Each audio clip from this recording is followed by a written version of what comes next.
Kanchipuram Vakula silks నాణ్యత మా ప్రాధాన్యత. మదీనాగూడ, మియాపూర్, హైదరాబాద్ లో త్వరలో శుభారంభం.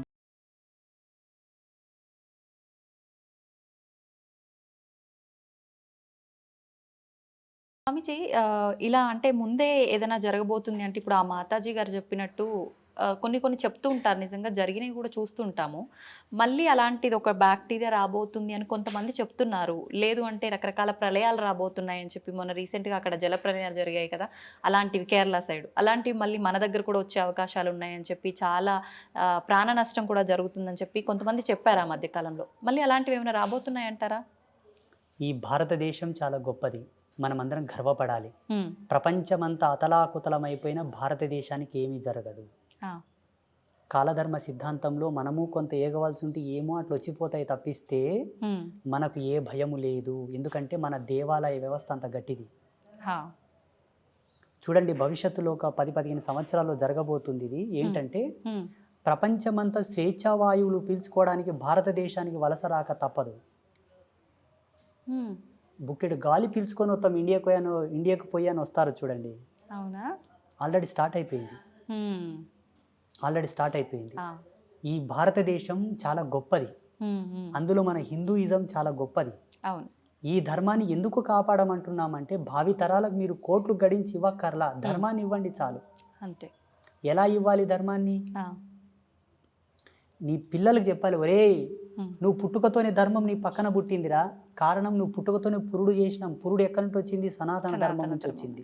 అవును. నీకు నామకరణం చేసినాం. నీ పుట్టుకతోనే ధర్మం నీ తోబుట్టు అయిందిరా. హ్మ్. ధర్మం నీ చెల్లెలు లాంటిది, అక్క లాంటిది, అన్న లాంటిది, తమ్ముడు లాంటిది. ఆ! వాళ్ళకి ఏమైనా జరుగుతూ ఉంటే చూస్తూ ఊరుకుంటావా మూర్ఖుడా? ధర్మ విఘాతం ఎక్కడ జరిగినా నువ్వు పోరాడాలరా అని చెప్పి పిల్లలకు మనం మోటివేట్ చేయాలి. ఆ!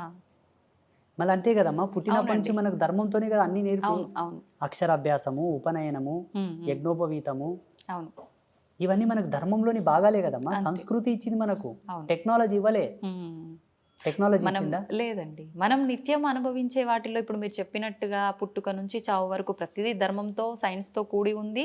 ప్లస్ మధ్యలో మనకు పండగలు ఇలాంటి వాటి ద్వారా కూడా ఇంకా మన ధర్మం యొక్క గొప్పతనాన్ని కూడా చాలా తెలియజేస్తూనే అందులో ఉంటారు ఎప్పటికప్పుడు. క్రమశిక్షణ, అవును. నిబద్ధత, హ్మ్. మహిళ యొక్క గౌరవ సూచకం, కుటుంబంలో ఒక మంచి సంఘీభావం, సమతుల్యత, ఐక్యమత్యం, హ్మ్. మంచి సోదరభావం నెలకొనడానికి కూడా మన సంస్కృతులు, మన పండుగలు పెట్టారు మన వాళ్ళు. అవును. అవును. ఎప్పటికప్పుడు బూజు దులుపుకొని ఇల్లంతా తోరణాలు కట్టుకొని హ్మ్. ప్రాణవాయువుని ప్రజ్వరిలింపజేసుకోవాలని చెప్పి పిండి వంటలు, హా!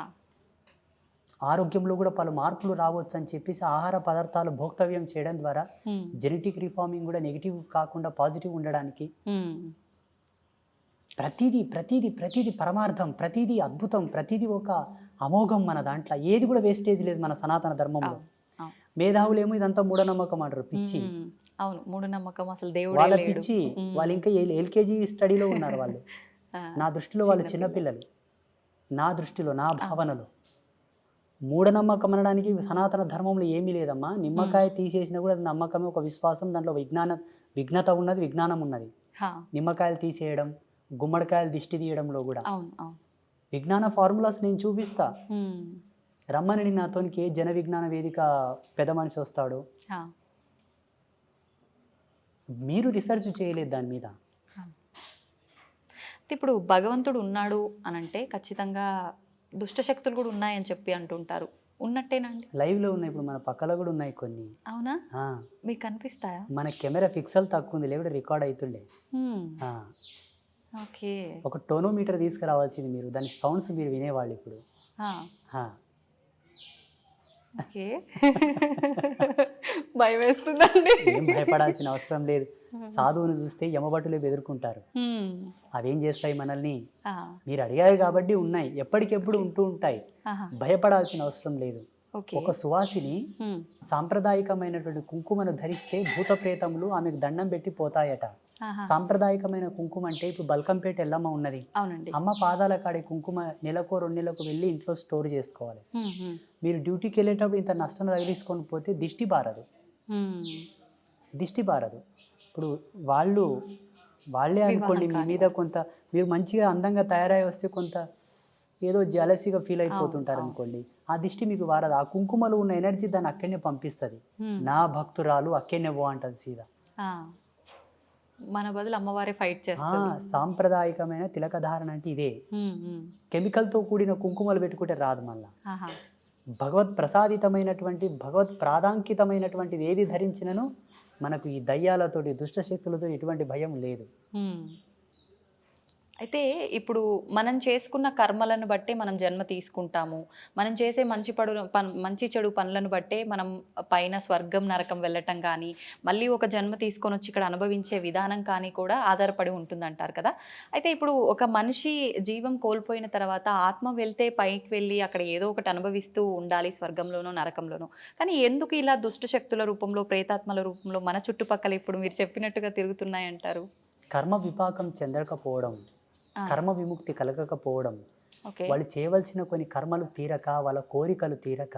అందుకే సనాతన ధర్మం అన్నీ చెబుతూ కూడా ఒక మాట చెప్పింది. ఏంటి? ఎప్పటికెప్పుడు నువ్వు సత్యం అనే భావన, నేనే సత్యం అనే భావన నువ్వు తెలుసుకో. నువ్వెవరో తెలుసుకో, నువ్వేంటో తెలుసుకో. అంతర్ముఖుడవై ఏ భవబంధములు కూడా శాశ్వతము కాదని, దేని యందు అనురక్తి కలగక, వ్యామోహం కలగక, అన్నిటినీ విసర్జీకృతంతో భావన చేస్తూనే బ్రతుకు. అన్నీ నీవే, చివరికి నావి కావనుకునే సత్యంతో కూడా బ్రతకని చెప్పింది మన ధర్మం. అట్లా కోరికలు పెట్టుకొని వ్యామోహంతో మరణించే వాళ్ళు పోరు, ఆగుతారు. మరి వాళ్ళ పరిస్థితి ఇక వాళ్ళ యొక్క వంశజులు ఉంటారు కదా, అవునండి. తగిన పూజలు, హోమాలు, శాంతులు, దాన ధర్మాదులు చేసి వాళ్ళకు ఉత్తమ స్థితిని పంపించగలగాలి. ఒకవేళ పంపించకపోతే వీళ్ళ యాతన వలన వీళ్ళకు కొన్ని నెగిటివిటీస్ వస్తూ ఉంటాయి, వీళ్ళ సమస్యలు వస్తుంటాయి, వీళ్ళ పనులు కావు, వీళ్ళకి ఇబ్బందులు వస్తుంటాయి, వాళ్ళ కుటుంబ సభ్యులు అనారోగ్య సమస్యలు వస్తుంటాయి. ఎక్కువ రోజులు పితృదేవతలు గనక వేదన పడుతూ ఉంటే వీళ్ళకి పిల్లలు కలగరు. పిల్లలు పుట్టిన పుత్ర సంతానం కలగదు, పితృదేవతల యొక్క శాపం వలన. ఓకే. అయితే ఈ పితృదోషాలతో రకరకాల ఇబ్బందులు పడుతున్నారు అంటారు. అవన్నీ ఇటువంటి వారి కుటుంబాలకే అది ఉంటాయి. హిందూయిజాన్ని ఫాలో అయ్యే వాళ్ళే కాదు, వేరే మతాల వాళ్ళకు కూడా ఈ ఎఫెక్ట్ ఉంటది. ముస్లిమ్స్ కానీ, క్రైస్తవులకు కానీ, మానవ జన్మ ఎత్తిన ప్రతి ఒక్కరికి ఉంది ఇది. కంప్యూటర్కి ఒక వైరస్ వస్తే ఏం చేస్తారమ్మా? సిస్టమ్కి ఒక వైరస్ వస్తే ఏం చేస్తారు? అప్డేట్ చేస్తుంటారు, ఎప్పటికప్పుడు రిపేర్ చేస్తూ ఉంటారు. జెనెటిక్ అంటే మన జెనెటిక్ థియరీ ఏదైతే ఉందో, డిఎన్ఏ కాలానికి వంశవృక్షానికి సంబంధించిన అప్డేట్ అనమాట ఇది. ఓకే. అయితే ఇప్పుడు మనం ఏదైతే ఇప్పుడు ఈ ఆత్మలు ఇలాంటివి ఉన్నాయి అనుకున్నామో, అలాగే భగవంతుడు కూడా మన కళ్ళకు కనిపిస్తాడా ఆత్మల్లాగానే? చాలామంది ఈ మధ్యకాలంలో నాకు భగవంతుడు కనిపిస్తాడు, కావాలంటే మీకు చూపిస్తా అని చెప్పి రకరకాలుగా మాట్లాడుతున్నారు. నిజంగా అలా భగవంతుని చూడడం సాధ్యమే అంటారా? భగవంతుని 3 పద్ధతులతో చూడవచ్చు. జ్ఞానరూపకంగా చూడవచ్చు, భావరూపకంగా చూడవచ్చు. దానికి రూపం లేదు. అలా ఫీల్ అవ్వచ్చు, కనిపిస్తున్నాడు, మనం ఫీల్ అవ్వచ్చు. That's own experience. ఓకే. భగవంతుని భౌతికంగా జడముగా చూడాలనుకుంటే దానికి ఒక మార్గం ఉంటుంది. ఏంటండి? ఇప్పుడు మన చుట్టూ మెనీ మోర్ ఆఫ్ బ్యాక్టీరియాస్ ఉంటాయి మన చుట్టూరుతా. దాన్ని సూక్ష్మదర్శినితోనూ చూడవచ్చును. భగవంతుని ఇట్లా సశరీరంతో చూడవచ్చు అంటే ఒకే ఒక మార్గం ఉన్నది, యోగ మార్గం. యోగాతో చూడవచ్చు. ఓకే. అంటే ఎంతకాలం అది చేయాల్సి ఉంటుంది? సాధకుడి యొక్క సత్యశీలత పైన ఆధారపడి ఉంటుంది. అంటే ఎంత నిష్టగా చేస్తున్నారు, ఆయన యొక్క ఫోకస్, ఆయన యొక్క ఏకాగ్రత, ఆయన లక్ష్యం, ఆయన యొక్క నిగ్రహ శక్తి పైన. కొందరికి తొందరగా అవుతుంది, కొందరికి ఈ జన్మల కాకపోతే మరు జన్మ తీసుకోవాల్సి వస్తుంది, కొందరికి జన్మాంతంలో కూడా భగవత్ సాక్షాత్కారం కలిగి కూడా విముక్తి పొందిన వాళ్ళు ఉంటారు. అయితే ఒక మానవుడు భూమి మీదకి వచ్చిన తర్వాత ఒక జన్మ తీసుకొని అసలు నా పుట్టుకకు అర్థం ఏంటి, నేను ఏం చేయడానికి వచ్చాను అనేది ప్రతి ఒక్కరు కూడా మర్చిపోయి, ఇందాక మీరు చెప్పినట్టుగా కోరికలు, రకరకాల అంటే వ్యామోహాలు, బంధాలు, బంధుత్వాలు, వీటిపైన కొట్టుమిట్టాడుతూ ఉంటారు. పుట్టుక మరణం శాశ్వతం, వెళ్ళాల్సిందే, మోక్షం పొందడం కోసం మనం అవన్నీ కర్మలు క్లియర్ చేసుకొని భగవంతుల్లో ఐక్యం అవడానికి ఇవన్నీ అని చెప్పి మీలాంటి వాళ్ళు చెప్తూ ఉంటారు. మరి ఈ వీటిల్లో కొట్టుమిట్టాడుతూ ఉండే ఈ ప్రాసెస్లోనే పుడుతుంటాం, పోతుంటాం, ఎప్పుడు మోక్షాన్ని పొందుతామంటారు? అసలు మోక్షం అనేది 2 ప్రాతిపదికలపైన ఆధారపడి ఉంటుంది. మోహాన్ని క్షయించుటే మోక్షం, మోహక్షయ ఇది మోక్ష అన్నారు పెద్దలు. అంటే ఈశ్వరుడి యందు కూడా మోహాన్ని వదిలిపెట్టాలి, భగవంతుని యందు కూడా మోహం వదిలాలి, అది మోక్ష స్థితి. శివుడి యందు కూడా మోక్షం వదిలిపెట్టాలి తల్లి. ఆ శివుడు ఉన్నాడు అన్న మోహాన్ని, మోక్షాన్ని వదలాలి, అదే మోక్ష స్థితి. నారాయణుడు ఉన్నాడు, నా నారాయణుడు అన్న స్థితి కూడా వదిలిపెట్టాలి, అదే మోక్షం. ఇక ముక్తి అంటారా, అది సంసార సారథ్యంలోనే సాధ్యం తప్పిస్తే సన్యాసులో ముక్తి లేదు. ఒకవేళ సన్యాస పరంపరలో యతి ధర్మంలో ముక్తిని పొందాలనుకుంటే ఆయన చాలా కష్టపడాల్సి ఉంటుంది సాధనత్రయంతో, మెడిటేషన్తో చాలా కఠోరంగా తపస్సు చేయాల్సి ఉంటుంది. మీకేమో ఈజీ వేలో వస్తుంది, మాకేమో చాలా కష్టంగా వస్తుంది. మరి అంత కష్టం అని తెలిసినప్పుడు ఎందుకు మీరు ఇలాంటి సాధనలు? జన్మకర్మ సంభవము. జన్మకర్మ సంభవం అంటే పోయిన జన్మలో తీసుకున్నటువంటి శబ్దం, భగవంతుడు మమ్మల్ని ఆదేశించినటువంటి ధర్మం, మా జన్మ మాకు తెలిసి మేము సన్యసించవలసినదే అని మాకు అర్థమయ్యి రావాల్సి ఉంటుంది. ఉదాహరణకి ఈరోజు కరెంటు లేదు. అవునండి. ఒక మంచి స్టూడియోలో ఏసీలో కూర్చొని మనం వీడియో చేయాల్సింది, కరెంటు లేదు అయినా చేయాలి, ఎందుకంటే చాలా దూరం నుంచి వచ్చాము కాబట్టి. అవును, చేస్తున్నామా లేదా? చేస్తున్నాం. అది కూడా అంతే. మేము ఎన్నో జన్మల నుంచి ట్రావెల్ అయ్యి వచ్చి ఉంటాము, మళ్ళీ ఎందుకు మొదలుకోవాలని ఆయన లేనిపోని తలకాయ నొప్పి అని ఇక్కడనే జన్మ సార్థకత పొందించుకుంటున్నాము కాబట్టి సన్యాసులం అయ్యాము. Okay okay. అయితే స్వామీజీ కారణ జన్ములు అంటుంటారు. అసలు ఎవరు ఈ కారణ జన్ములు అంటే నిజంగా ఉంటారా? లేదు అంటే సనాతన ధర్మం గురించి మా లాంటి వారికి మంచి మంచి విషయాలు తెలియజేసే మీలాంటి వారిని కారణ జన్ములు అనొచ్చా? ఎవరిని అనొచ్చు అంటారు? అసలు లేదు, మనకు జన్మత్రయములని ఉన్నాయి. కర్మజన్మ, కామజన్మ, కారణ జన్మ. 3 కర్మజన్మలు అంటే ఏంటమ్మా? జీవితాంతం కష్టపడుతుంటారు కానీ వృద్ధి చెందరు. కారణం పితాపితరులు చేసిన పాపాలు మిగిలిపోయి ఉన్నాయి, వాళ్ళు పుణ్యం చేసుకోగానే చచ్చిపోయినారు, అవి మన మీద పడ్డాయి. అందుకే కష్టపడుతున్నాం కాబట్టి ఆ కర్మలు దూరం చేసుకో, నీవు సన్మార్గంలోకి వస్తావు, లాభ పొందుతావు, సుఖపడతావు. అప్పులు రావు, రోగాలు రావు, ఇబ్బందులు రావు, బాధలు ఉండవు. కామజన్మ. కామజన్మ అంటే కేవలము సంభోగ ధర్మాన్ని ఆస్వాదిస్తూ కామ కోరికలతో ఉండి పిల్లలు సంసారం అనే వ్యామోహం లేకుండా అదేదో పిచ్చిగా జంతువులు కదా సంభోగం చేసినట్లు సంభోగం చేసి పిల్లల్ని కంటే పుట్టే పిల్లలు కూడా కామ పిల్లలే పుడతారు. హిరణ్యకశప హిరణ్యాక్షుల్లాగా. ఆయన చెప్తాడు, అమ్మా ఓ సతీ, ఇది సమయం కాదమ్మా, ఈ సమయంలో మనం తగదు, ఇది సంధ్యా సమయం అన్నా ఆమెకు కామం ప్రబలి కావాలంటే కావాలన్నదికే కామ సంతానం పుడుతుంది. వాళ్ళు ఎలా ఉంటారు? కామ సంతానం అంటే తల్లికి చెల్లికి భేదం తెలియక ఆడవాళ్ళ చేతుల్లో ప్రాణం పోయేటటువంటి పిల్లలు పుడతారు.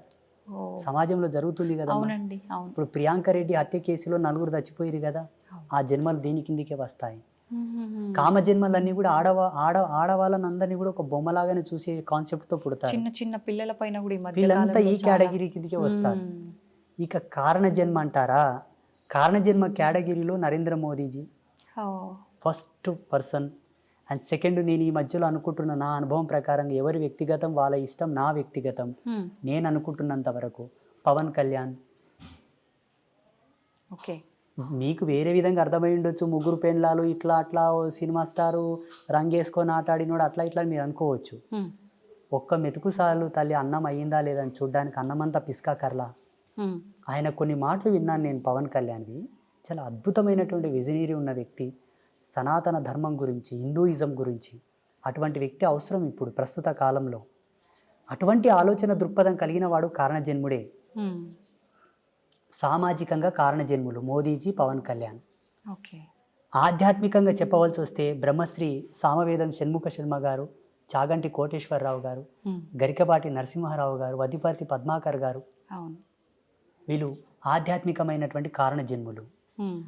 యోగ సంధాన కర్తృత్వంలో కారణజన్ములు అంటే శృంగేరి జగద్గురువులు, చిన్నజీయర్ స్వామి వారు, శ్రీమాన్ చిన్నజీయర్ స్వామి వారు, ఇంకా కొంతమంది యతీంద్రులు, యోగులు, సిద్ధపురుషులు, మఠాధిపతులు, పీఠాధిపతులు అందరూ కూడా యోగ పురుషులు. వాళ్ళు యోగ సంధాన కర్తృత్వంతోనూ వాళ్ళు కారణజన్ములు.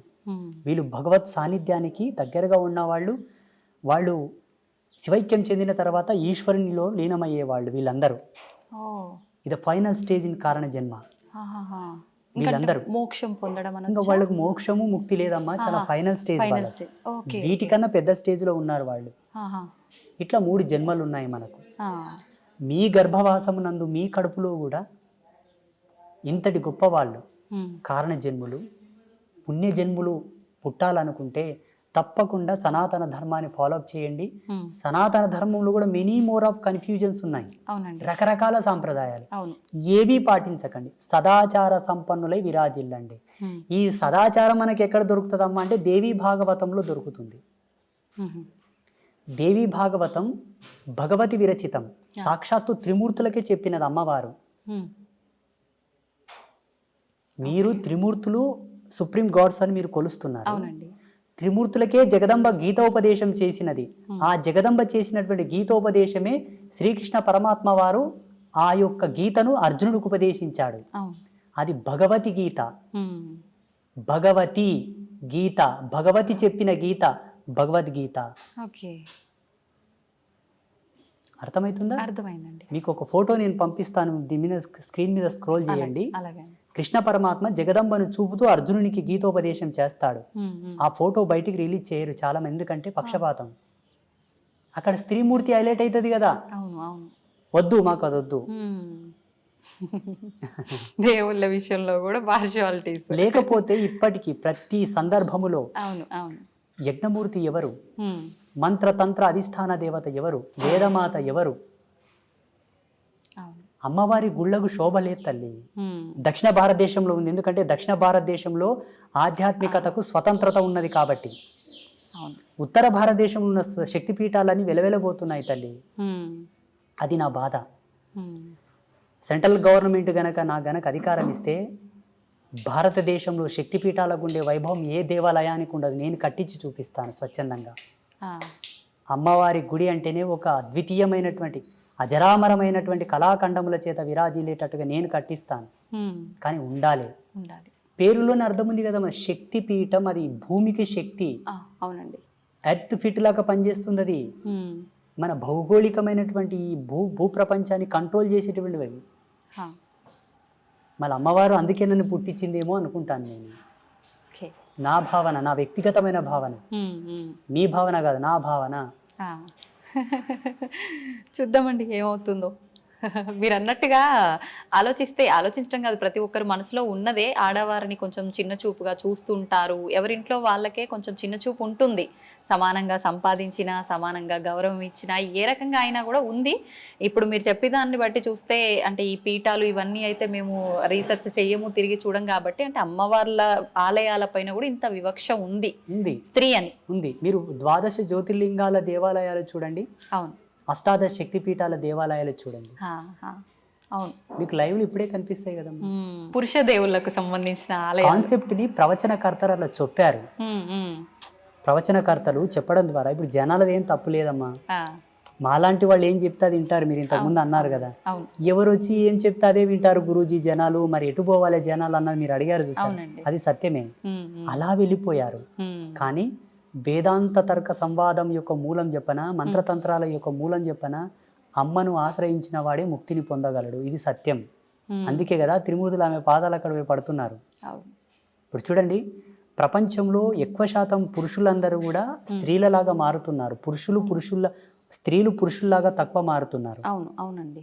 లింగ మార్పిడి చేసుకొని అధిక సంఖ్యాకులు పురుషులు స్త్రీలలాగా అవుతున్నారా, స్త్రీలు పురుషుల్లాగా అవుతున్నారా? పురుషులే స్త్రీలలా అవుతున్నారు. పురుషుడు యథార్థంకి వస్తున్నాడు కాబట్టి అది సత్యం. కానీ అలా జరగడం మంచిది కాదు. ఇది సృష్టి విరుద్ధమే కదా. విరుద్ధమే. అలా మారకూడదు. ఒకవేళ ఆడపిల్లల యొక్క గుణగణాలతో స్త్రీ యొక్క స్వాభావికంతో ఒక పురుషుడు పుట్టినప్పటికీ సాధ్యమైనంత వరకు 100% వాని మోటివేట్ చేసి వాని ద్వారా ఒక జన్మనిప్పియాలి, వానికి సంసారం ఇవ్వాలి. కానీ ఏదో మహిళలాగా చేష్టలు చేస్తున్నాడని వాని కన్వర్ట్ చేయకూడదు. ఇప్పుడు అందరూ అలాగైతే జగత్ సృష్టి ఎట్లా జరగాలి తల్లి? అవునండి. మీకు జన్మనిచ్చిన తల్లిదండ్రులు కూడా ఇట్లా చేసుంటే మీరు పుట్టేవాళ్ళ? అవును అవును. అది మనకు కావాల్సింది. 100కు 1,000,000 ప్రయత్నం చేయగా కూడా వాళ్ళు మాడలేదంటే ఈశ్వరార్పణంగా చేసేసేయండి, తప్పులేదు. ఇది నా అభిమతం. ఏమంటారు? కరెక్టే అండి. వాస్తవమా కాదా? వాస్తవమే. అది ఎంతసేపు బ్రతికినా మీరు యాంకరింగ్ ధర్మంలో, ఎలక్ట్రానిక్ మీడియా ధర్మంలో వాళ్ళు, సన్యాస ధర్మంలో నేను, సమాజం అంతా కూడా భావి తరాలను దృష్టిలో పెట్టుకొని బ్రతకండి.